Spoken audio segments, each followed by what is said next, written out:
celle qui a failli faire tomber du caviar. Oui, c'est toi. Merci. Le caviar, c'est un produit qui est déjà exceptionnel en soi, mais aujourd'hui, je vais vous parler d'un caviar qui est vraiment unique au monde. C'est celui que produit Fred. Avant de vous expliquer en quoi il est aussi incroyable et même de faire une dégustation, je vais juste vous faire 2 ou 3 rappels sur ce qu'est un caviar. Fred, n'hésite pas à m'interrompre si je me trompe, parce que ça m'arrive. Vas-y. Le caviar, déjà, ça provient d'un poisson qui s'appelle l'esturgeon. C'est un poisson qui est préhistorique. Il a entre 200 et 250 millions d'années. Il existe encore aujourd'hui.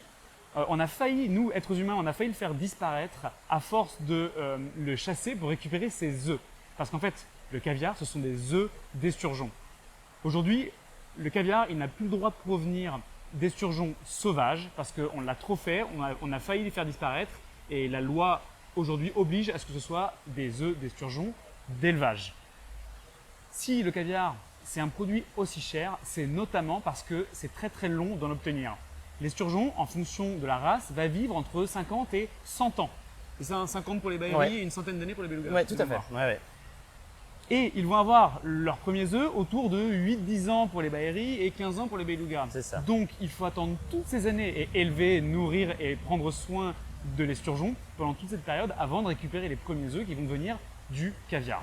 Jusque là, je suis bon? Tout à fait. Ouais, super. Ce qu'il y a de très particulier ici, donc au château Castillonne, c'est que vous êtes les seuls à avoir réussi à produire du caviar sans avoir besoin de tuer l'esturgeon. Ah, C'est ça? Oui, alors, enfin, du moins par la technique de la césarienne. Parce qu'il y en a certains qui produisent du caviar par d'autres techniques, mais par injection d'hormones, d'autres choses. Mais en tout cas, avec la technique de la césarienne, sans injection d'hormones, c'est nous. Ok, donc pour résumer, vous faites partie des très très très rares Voilà. qui êtes capables de récupérer du caviar sans tuer le poisson. Tout à fait. Comment vous faites? Alors, très rapidement, l'idée c'est parti, c'est mon papa qui était directeur de recherche à l'IFAMER et qui s'est dit rapidement, à sa retraite, en fait, comme c'est un hyperactif, il s'est dit tiens, est-ce qu'on pourrait pas faire du caviar autrement? Donc, et avec un copain, ils ont lancé une boîte pour essayer de faire cette expérimentation. Et moi, je venais les week-ends de Paris pour venir voir un petit peu et les aider à faire leur césarienne. Et bon, ils y arrivaient difficilement parce que c'est quand même quelque chose qui n'est pas évident. J'imagine. Puis bon, rapidement, ça s'est un peu terminé leur histoire et je me suis dit mais c'est trop dommage d'arrêter là. En fait, on est en train sur 2 années déjà, je voyais les progrès qu'on avait fait. Et j'ai racheté le truc. Je leur ai dit écoutez, moi je reprends. J'ai essayé de mettre ça, de continuer l'aventure, quoi. Et c'est comme ça qu'on a trouvé ici à Saint-Guilhem une pisciculture à taille humaine parce que c'est quelque chose qui n'est pas reproductible à mon avis à très grande échelle. Ok. Enfin, bon, on peut en reparler. Mais et donc voilà, on a continué l'aventure avec les poissonnes de départ qui sont aujourd'hui les plus âgés que nous avons, qui ont 14 ans, qui ont déjà donné 2 à 3 fois du caviar. Et puis on en a racheté un peu plus et puis on en rachète encore cette année pour atteindre un cheptel. Voilà, l'idée c'est pas d'en acheter tous les ans puisque évidemment comme on ne les tue pas a priori, Elles vont rester. elles vont rester, elles vont Très continuer bien. à grossir. On atteint entre 95 et 98% de survie aujourd'hui. Wow, Voilà. ok. Et on ne tue pas. C'est quoi, à quelle fréquence vous récupérez les œufs de l'esturgeon? Tous les 2 ans. Tous les 2 les ans, 2 ans. on a un retour en maturité assez rapide. Dès l'année suivante, on constate que les œufs se reforment. Mais on attend une année supplémentaire pour avoir des beaux œufs. Voilà, on va peut-être pousser, si on arrive à s'agrandir. Alors ici, les murs ne pourront pas être poussés indéfiniment, on verra. Ouais. Mettre nos animaux en pâturage, en très basse densité. Parce que le but, c'est vraiment le bien-être animal, hein, nourri en bio. On essaie de faire les choses vraiment bien jusqu'au bout. Peut-être pousser plutôt tous les 3 ans. Ok. Voilà. Pour bien comprendre, ça va pas être simple de faire une césarienne sur un esturgeon, sinon il y aurait d'autres qui le feraient. Déjà, la technique, c'est toi, c'est ton père? C'est lui et au départ, alors il est toujours sous contrôle vétérinaire, hein, parce que même s'il n'y a pas beaucoup de vétérinaires qui font de césariennes sur des poissons. Alors on dit césarienne, c'est un petit peu un anthropomorphisme. Ouais. C'est plutôt une biopsie ovarienne. En fait, on va pas vraiment ouvrir. Enfin, c'est pas une césarienne. Ça, D'accord, c'est vraiment ok. pour Ça, c'est l'humain pour ou qu'on pour le comprenne. mammifère. Enfin, c'est pas des mammifères. Mais on va alors ouvrir en gros le ventre et le plus petitement possible, récupérer la gonade. Parce que les œufs d'esturgeon, ce sont en fait au stade de l'ovogonie, hein, c'est avant qu'ils soient ovulés. Et donc c'est pour ça qu'en général, il ne faut pas qu'il y ait de mâle en présence, il ne faut pas que l'esturgeon expulse ses œufs en présence de mâle pour qu'ensuite, donc elle va aller ovuler, les expulser.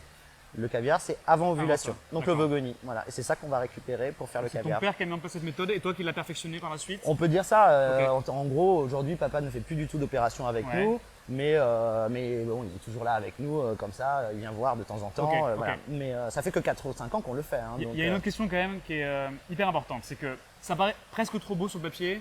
Il y a beaucoup de gens qui adorent le caviar. Le bien-être animal, ça parle à beaucoup de monde. Ouais. On se dit, ok, il est mignon Fred dans sa pisciculture, mais comment il fait et pourquoi est-ce qu'il n'y en a pas d'autres qui l'ont fait? En fait, c'est ça la bonne question. Moi, j'ai vu les images, donc je sais que c'est fait ici pour de vrai. Néanmoins, on se dit, bah, ok, mais pourquoi il n'y en a pas d'autres qui vous copient?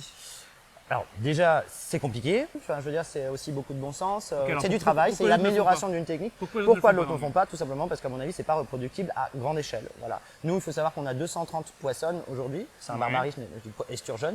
On va en accueillir 330 de plus. Le but, c'est de rester un tout petit producteur. On ne vise pas plus de 2 à 300 kilos par an de caviar, sachant qu'une petite ferme en France fait 1 tonne, une grosse ferme fait 20 à 30 tonnes.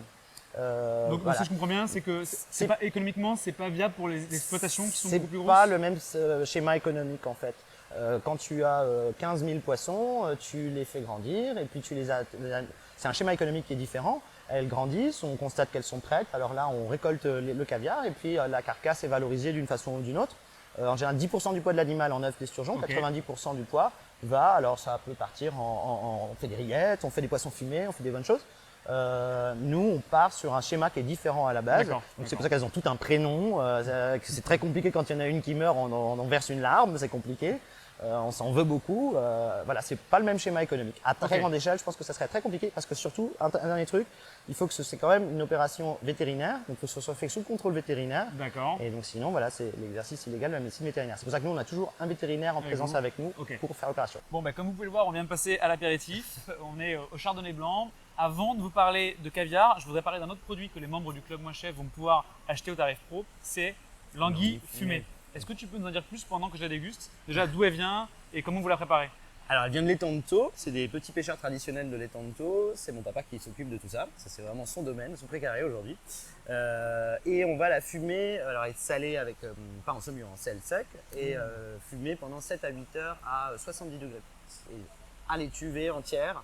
Ce qui va lui donner Il y a un vraiment bois cette- spécifique que vous utilisez? Bois de hêtre. Bois de hêtre. Et Ok. c'est vraiment ce qui va lui donner ce côté fondant que tu as en bouche. Quand vraiment l'anguille est un peu Un caoutchouteuse. peu caoutchouteux, Ouais. parfois même un peu sec. Là, pas du Tout tout, à quoi. fait. C'est hyper fondant, c'est Ouais. super bon. Ouais. Wow, ok, génial. Ça, vous faites tout, c'est-à-dire qu'à part la production, bien sûr, où là vous achetez à l'étang de Thau, c'est ton père qui fait. Ah oui, oui, on en reçoit les poissons vivants. Ensuite, on les endort dans le froid aussi, un peu comme pour les esturgeons, mais après, ils passent au sel. Ouais, Bon, ok. voilà, on n'est pas une contradiction. Et le fumoir aussi, c'est vous? Oui, oui, tout à fait. Ok, Ouais, ouais. super. Après, on fait d'autres poissons fumés également. Génial pour l'apéritif, ça. hein. C'est vraiment parfait. Ouais, Avec c'est un bon vraiment vin blanc, très bon. Ouais, je ouais, prends le c'est dernier, désolé. vraiment- Je t'en prie. Tu sais, moi je la connais. Mais je l'adore toujours Top. autant. On passe au produit phare de la maison, c'est le caviar. Alors, première chose, déjà, je vais vous montrer la boîte, à quoi elle ressemble. Voilà. Avec le logo, avec la croix potentielle du Languedoc pour la queue du poisson. Parce que nous Ok. sommes du caviar du Languedoc, n'est-ce Du pas? Languedoc, bien sûr, puisqu'on est Ouais. ici à Saint-Guilhem-le-Désert. Absolument. Village absolument magnifique au passage. Alors, Et je voudrais aussi vous montrer la texture du caviar. voilà. Alors c'est assez impressionnant pour ceux qui ont eu la chance d'en avoir déjà dégusté. On voit tout de suite que ça a une texture qui est moins sphérique, comme s'il a été légèrement écrasé. Est-ce que tu peux nous expliquer pourquoi? Oui, Et- alors on va tout à fait faire. Cette boîte, on l'a ouverte juste avant pour la goûter. Donc c'est pour ça qu'elle n'est pas parfaitement pleine, Ouais. mais normalement les grains arrivent au ras de la boîte, je Ouais, vous bien rassure. sûr, bien sûr.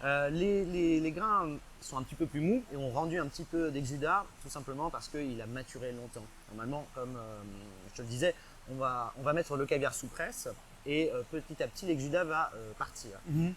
Nous, on a pris le parti pris de au contraire le conserver. On a même certains chefs qui nous demandent de le garder pour en faire des veloutés, des choses comme ça. On a vraiment tout le goût du caviar sans le produit lui-même Ok. qui est dans cet exudat, surtout une fois qu'il a maturé, puisque ces saveurs d'umami et tout se retrouvent également dans l'exudat. Donc on en laisse quand même une partie, c'est pour ça qu'on va avoir ce petit exudat que les puristes diront il n'en faut pas. Moi je trouve que ça serait dommage, donc on en laisse un tout petit Ok. peu. Mais bon, on a quand même 99% des grains. Le caviar, ouais, tout ok. à fait. Donc là on est sur un caviar maturé et c'est ça qui donne cette couleur, cette Voilà, texture un peu différente. Tout à fait. Est-ce que tu peux nous expliquer comment est-ce qu'on déguste le caviar, s'il te plaît? Oui, alors est-ce que que je tu. bois. Oui, tout à fait. Alors, le caviar, normalement jamais de cuillère en métal, surtout pas en argent. L'inox, ça peut passer s'il est tout neuf, mais bon, de toute façon, on ne boit pas de champagne dans une coupe en plastique, mais c'est pareil, on boit plutôt avec du cristal.